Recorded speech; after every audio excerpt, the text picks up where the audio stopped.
2025 തദ്ദേശ ഇലക്ഷന്റെ ഫലം കഴിഞ്ഞ ശനിയാഴ്ചയാണ് പുറത്തു വന്നത്.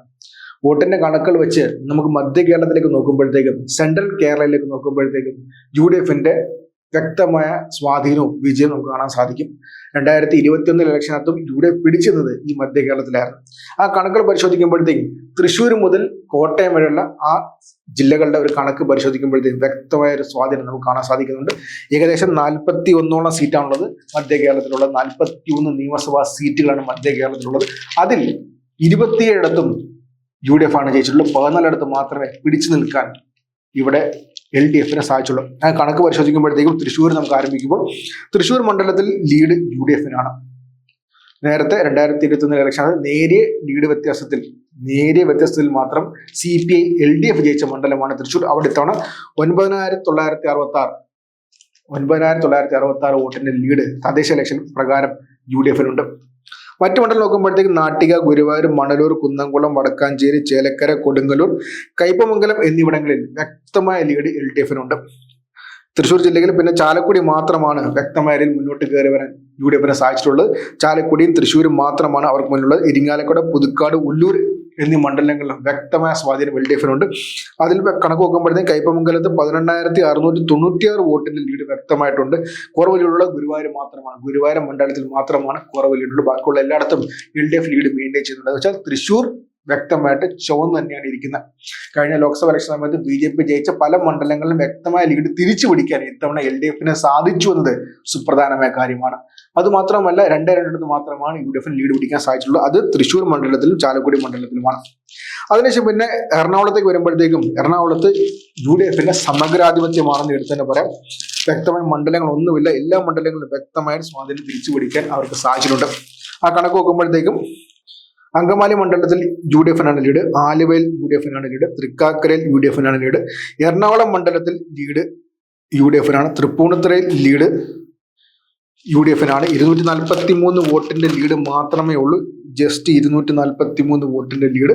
അതുകൊണ്ട് തന്നെ തൃപ്പൂണിത്തുറ ടൈറ്റ് മത്സരമായിരിക്കും. സ്വരാജ് തന്നെ വീണ്ടും മത്സരിക്കാൻ പോവുകയാണ്. ശക്തമായ ടൈറ്റ് മത്സരമായിരിക്കും. കളമശ്ശേരി ലീഡ് 14,000 വോട്ടിനാണ്. സംസ്ഥാന മന്ത്രിസഭയിലെ ഏറ്റവും മികച്ച മന്ത്രിമാരിൽ ഒരാളായിട്ടുള്ള P. രാജീവിന്റെ മണ്ഡലത്തിൽ 14,000 വോട്ടിന്റെ ലീഡാണ് UDFന് ഈ തദ്ദേശ ഇലക്ഷന് കിട്ടിയിട്ടുള്ളത്. കൊച്ചി മണ്ഡലത്തിലും ലീഡ് UDFനാണ്. വൈപ്പിന് ലീഡ് UDFനാണ്. പറവൂരിൽ ലീഡ് UDFനാണ്. പറവൂർ VD സതീശന്റെ മണ്ഡലമാണ്. അവിടെ 10,000 മുകളിൽ വോട്ടിന്റെ ലീഡ് തദ്ദേശ ഇലക്ഷനിൽ കോൺഗ്രസിനുണ്ട്, UDFനുണ്ട്. കുന്നത്താട് മണ്ഡലത്തിലും ലീഡ് UDFനാണ്. പക്ഷേ ശ്രദ്ധിക്കേണ്ട കാര്യം, കുന്നത്താട് മണ്ഡലത്തിൽ ഒരു 50,000 വോട്ട് അധികം 2020 പിടിച്ചിട്ടുണ്ട്. അവരാണ് 2ാം സ്ഥാനത്ത് വന്നിട്ടുള്ളത്. പെരുമ്പാവൂരിൽ ലീഡ് UDFനാണ്. പറവത്തും ലീഡ് UDFനാണ്. മൂവാറ്റുപുഴ ലീഡ് UDFനാണ്. കോതമംഗലത്തും ലീഡ് UDFനാണ്. അതിനുശേഷം പിന്നെ ഇടുക്കി ജില്ലയിലേക്ക് വരുമ്പോഴത്തേക്കും തൊടുപുഴ, ദേവികുളം, ഇടുക്കി, ഉടുമ്പൻചോല, പീരിമേട് എന്നിവയാണ് മണ്ഡലങ്ങൾ. അതിൽ ഉടുമ്പൻചോലയിൽ മാത്രമാണ് ഉടുമ്പൻചോലയിൽ മാത്രമാണ് LDFന് ലീഡുള്ളത്. 5,629 വോട്ട് ലീഡ്. ബാക്കിയുള്ള എല്ലായിടത്തും ലീഡ് UDFനാണ്. അതിൽ ശ്രദ്ധിക്കേണ്ട കാര്യം എന്ന് വെച്ചാൽ ദേവികുളത്തും LDFന്റെ MLA ആണ്. ഇടുക്കിയിലും LDFന്റെ MLA ആണ്. അത് ശ്രദ്ധിക്കേണ്ട കാര്യം, ദേവികുളത്തും ഇടുക്കിയിലും പീരിമേട്ടിലും LDFന്റെ MLA ആണ്. തൊടുപുഴ മാത്രമാണ് UDFന്റെ MLA ഉള്ളത്. ആ കണക്ക് നോക്കുമ്പോഴത്തേക്കും ഇടുക്കി ജില്ലയിലെ 5 നിയമസഭാ മണ്ഡലങ്ങളിൽ 4 വ്യക്തമായിട്ട് തന്നെ UDF ആണ് ജയിച്ചിട്ടുള്ളത്. അതിനുശേഷം പിന്നെ കോട്ടയം ജില്ലയിലേക്ക് വരുമ്പോഴത്തേക്കും പാലായിൽ ലീഡ് LDFനാണുള്ളത്. അവിടെ വ്യക്തമായി കേരള കോൺഗ്രസ് മാണി ഗ്രൂപ്പിന്റെ സ്വാധീനമുണ്ട്. പക്ഷേ കടുത്തുരുത്തി ലീഡ് UDFനാണ്. വൈക്കത്ത് പക്ഷേ ലീഡ് വ്യക്തമായി നിലനിർത്താൻ LDFന് സാധിച്ചിട്ടുണ്ട്. പിന്നെ ഏറ്റുമാനൂരും ലീഡ് UDFനാണ്.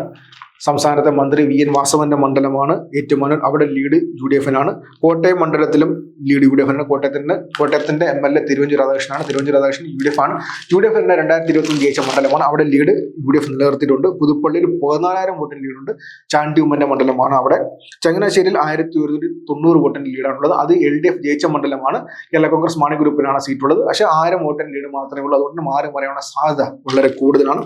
കാഞ്ഞിരപ്പള്ളി ലീഡ് നിലനിർത്താൻ LDFന് സാധിച്ചിട്ടുണ്ട്. കേരള കോൺഗ്രസ് മാണി ഗ്രൂപ്പിന്റെ പൂഞ്ഞാറ് മണ്ഡലത്തിൽ പക്ഷേ ലീഡ് UDFനാണ്. NDA ശക്തമായി മത്സരിക്കാൻ ശ്രമിച്ചിട്ടുണ്ട്. പക്ഷേ 4,321 വോട്ടിന്റെ ലീഡ് വ്യക്തമായിട്ട് അവിടെ ഉള്ളത് UDFന് തന്നെയാണ്. ഇപ്പോൾ കാര്യങ്ങൾ വ്യക്തമാണ്.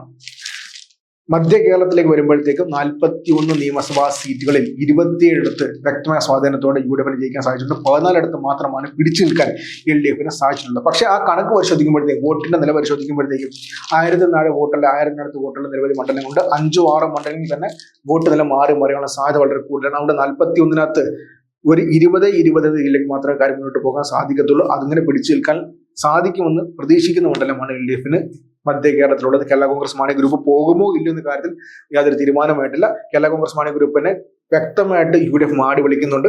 കേരള കോൺഗ്രസ് മാണി ഗ്രൂപ്പും കൊണ്ട് UDF-നൊപ്പം എത്തുകയാണെങ്കിൽ ഈ 41 വേണമെങ്കിൽ UDF-ന് ജയിക്കാവുന്ന സാധ്യത വരും.